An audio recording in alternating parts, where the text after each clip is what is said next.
बच्चों, आज मैं आपको लोकमान्य बाल गंगाधर तिलक के बचपन की एक प्रेरक घटना सुनाने जा रही हूँ। उन दिनों बाल गंगाधर तिलक पाठशाला में पढ़ते थे। एक दिन की बात है, अध्यापक कक्षा में पढ़ा रहे थे। तिलक अपने सहपाठी के साथ बातें कर रहे थे।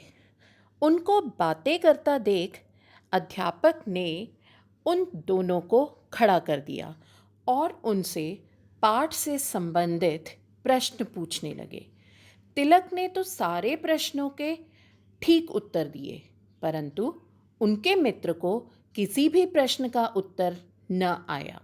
अध्यापक ने तिलक को बैठने के लिए कहा, परंतु उनके मित्र को खड़ा ही रहने के लिए कहा।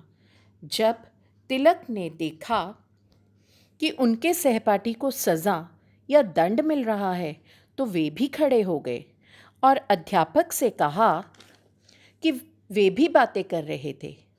अध्यापक ने पूछा कि फिर तुमने सारा पाठ कैसे सुना दिया? तो तिलक ने उत्तर दिया कि अध्यापक जी, मुझे एक बार सुनकर ही सारा पाठ याद हो जाता है, इसलिए मैंने आपके प्रश्नों के ठीक उत्तर दिए। अध्यापक तिलक की सच्चाई पर प्रसन्न हुए। उन्होंने उसे समझाते हुए कहा कि अगर तुम बुद्धिमान हो तो इसका मतलब यह नहीं कि तुम दूसरों की पढ़ाई में रुकावट डालो, बल्कि तुम्हें अपनी बुद्धि का प्रयोग सही दिशा में अच्छे कामों के लिए करना चाहिए।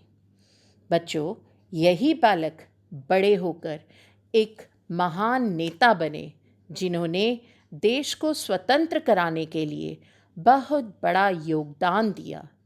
उन्होंने भारतीयों को यह नारा दिया था कि स्वतंत्रता या स्वराज्य मेरा जन्मसिद्ध अधिकार है और मैं इसे लेकर रहूँगा।